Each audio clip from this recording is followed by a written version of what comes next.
बिस्मिल्लाहिर्रहमानिर्रहीम। अस्सलाम वालेकुम दोस्तों। आज की महफ़िल कुछ इस तरह है कि यूँ समझ लेकर सिंधी में कहा जाए तो कचहरी, और हमारे उर्दू में अदब में कहा जाए तो संगत, और यो बडीज़ अगर कहें इसे तो मी टाइम। तो ये वक्त होता है अक्सर मैं अपने चंद दोस्तों के साथ होता हूँ। आज तो एक ही आए हैं, दूसरे नहीं आए किसी मसरूफियात की वजह से। तो दोस्तों का इरादा था कि क्यों ना आपको दिखाई जाए कि हमारी संगत किस तरह लगती है, शाम में कचहरी किस तरह होती है। तो बैठे हुए। और ऐसा साहब क्या हाल है? जी मीर साहब अगर हम सब कह रहे हैं मीर साहब, ये हमारे नबी के आने से पहले काफ़ी नबी आए, मगर हमारे पास 4 का जिक्र है। नहीं, कुरान पाक में 27 से 28 नबियों का जिक्र नबियों का जिक्र है। हज़रत याकूब अलैहिस्सलाम, यहया अलैहिस्सलाम, हज़रत ईसा अलैहिस्सलाम, हज़रत मूसा अलैहिस्सलाम, हज़रत हारून अलैहिस्सलाम, हज़रत नूह अलैहिस्सलाम, इन तमाम का जिक्र है। हज़रत मोहम्मद सल्लल्लाहु अलैहि वसल्लम का जिक्र है। फिर हज़रत यूनुस का, हज़रत यूसुफ़ अलैहिस्सलाम, हज़रत दाऊद अलैहिस्सलाम, हज़रत सुलेमान अलैहिस्सलाम, इस तरह तादाद है पूरी। मीर साहब, ये जो हज़रत यूसुफ़ अलैहिस्सलाम का वाक़या था, ये हमारे नबी के आने से कितना साल पुराना वाक़या था?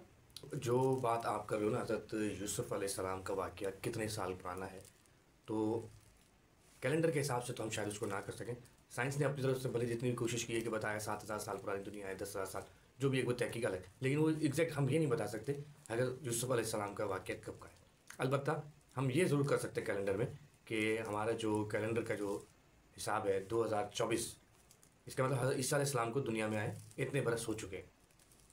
ठीक है। और हज़रत ईसा अलैहिस्सलाम के बाद जो नबी आए दुनिया में, वो 571 साल, कम व बेश 571 साल बाद हुज़ूर सल्लल्लाहु अलैहि वसल्लम इस दुनिया में आए।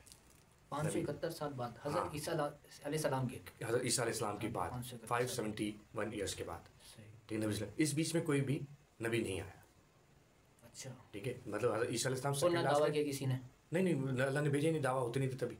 ये दावे तो अब दुनिया में हम करते हैं ना जी। पहले तो नबूवत के दावे थे ही नहीं। तो उस वक्त फिर क्या किस तरीके से निज़ाम चलाया जाता था? जैसे हाँ, उनकी तरबियत तो ख़त्म हो गई थी। इसमें एक चीज़ आ जाती है, इसमें एक चीज़ ये है कि जिस पर ये है कि जिस पर नबूवत ज़ाहिर ना हुई हो, जिसके पास दीन ना पहुंचा हो, उसका हिसाब अलग तरीके से होगा। ये जो 500 साल का एरा है, इसमें कहते हैं हकीम लुकमान, नाम सुना होगा आपने ना। तो हकीम लुकमान कहते हैं कि उस ज़माने का, इस 500 साल के बीच के किसी टाइम के इंसान गुजरे हैं। अच्छा, अर्तुगरुल सीरीज आई थी, ये इसी बीच के टाइम को दिखाया? नहीं, वो तो नबी सल्लल्लाहु अलैहि वसल्लम के बाद की बात है। वो नबी सल्लल्लाहु अलैहि वसल्लम दुनिया से चले गए हैं, खुलाफत खत्म हो चुकी है। उनके बाद का है? उनके भी कोई 300-400 साल बाद क्या है। और अगर इसको करबला से करें तो करबला नहीं, करबला तो बहुत पहले की है। करबला तो नबी सल्लल्लाहु अलैहि वसल्लम के दुनिया के रुखसत के 50 साल बाद, यानी रसूल 11 हिजरी में गए हैं, और करबला जो वाक़या हुआ है वो 61 हिजरी का वाक़या है, 10 मुहर्रम 61 हिजरी। अच्छा, इसमें मैं आपको जो कह रहा था कि जो कैलेंडर का हिसाब, नबी सल्लल्लाहु अलैहि वसल्लम ने जब मक्का से पहली बार हिजरत की थी मदीना के लिए, तब से हिजरी साल शुरू हुए, यानी पहला साल हिजरी का, यानी नबी सल्लल्लाहु अलैहि वसल्लम की दुनिया में आए हुए 52 साल गुजर चुके थे, उसके बाद से हिजरी ईयर का इस्तेमाल हो, जो अब तक हम चलते आ रहे हैं 1400 समथिंग। तो सब ये जो हमारा स्टार्ट होता है मुहर्रम, सफ़र, रबीउल अव्वल, जो हमारे पूरे हैं, ये मंथ है हमारे जी। तो ये इसकी तख्लीक करने वाला कौन है? अल्लाह ताला ने की। ये हमारे फिर नबी ने जाहिर किया कि ये अब ये कैलेंडर जो हमारे चलता है, ये चलता है चांद के हिसाब से। आपको जो है चांद दिखा जी, तो आप देख रहे हैं शुरू में चांद वो एक बारीक सा लकीर सा होता है, फिर बढ़ते बढ़ते दिनों में 14 तारीख जो होती है, 14वीं का चांद होता है, वो पूरा चांद होता है जी। उसके बाद फिर वो 14 से घटना शुरू हो जाता है। ठीक है, 26-27 तारीख तक वो ख़त्म हो जाता है, फिर वो 28-29 के बाद पहली बार वो फिर दोबारा निकलता है। तो इस हिसाब से हम 29 या 30 के दिन रखते हैं चांद के हिसाब से। जो ईसवी जो कैलेंडर होता है वो चलता है सूरज के हिसाब से, सूरज की गर्दिश के हिसाब से चलाते हैं। तो ये फ़र्क है हमारे पास। इसीलिए सूरज की जो गर्दिश है वो 365 दिनों में जो ऑर्बिट का चक्कर चल रहा है, दुनिया काट रही है सूरज का चक्कर। जो इस बीच में आप देखें ये सूरज के बीच में दुनिया ये गोल घूम रही है, इसके 365 दिन पूरे हो जाएंगे जब ये पूरी घूम के यूँ आ जाएगी। सही, ठीक है, वापस यहाँ पर 365 नहीं, साल पूरा हो गया आपका, इन्होंने जो कैलेंडर बना हुआ। अच्छा, इन साइंस के हिसाब से जो है वो ये है कि एक तो ज़मीन यूँ घूम रही है जी, ऊपर से यूँ घूम रही है, ये जो ये एक घूमती है ना, ये एक दिन पूरा हो जाता है हमारा। अच्छा, ठीक है, तो यूँ 365 दफ़ा ये यूँ गोल गोल घूमती रहेगी, और फिर एक चक्कर एक दफ़ा में करेंगे, 2 साल कंप्लीट होता है। तो ये सूरज के हिसाब से चलती है। सही, ठीक है, तो ये 29 और 31 का मजहबी कैलेंडर होता है, तो अमूमन उसके जो दिन होते हैं वो 357 भी हो सकते हैं, 355, 358 इतने होते हैं, और वो उनके फिक्स्ड हैं 365 दिन होंगे। सही, ठीक है, हमारे उसके हिसाब से प्लस माइनस होते रहते हैं। हमारे प्लस माइनस। क्यों? वजह ये कि किसी साल में 29 के चांद ज़्यादा दिख जाते हैं, किसी 30 के ज़्यादा दिख जाते हैं, तो इस हिसाब से होता है। मगर हम मेरे साहब ये हमारा रबी अव्वल जो हम डेट के हिसाब से मनाते हैं, जैसे महीने की इस्लामी तारीख के हिसाब से रबी अव्वल के महीने में 12वीं तारीख को, यानी कि आप समझते आप करें कि जो ईद मिलादुन नबी मनाई जाती है, जो हमारे पास राइज है। हाँ ठीक है। तो चांद में भी चांद की तारीखों पे 29, 30 इस तरीके से कभी कभार ऊपर नीचे होती है।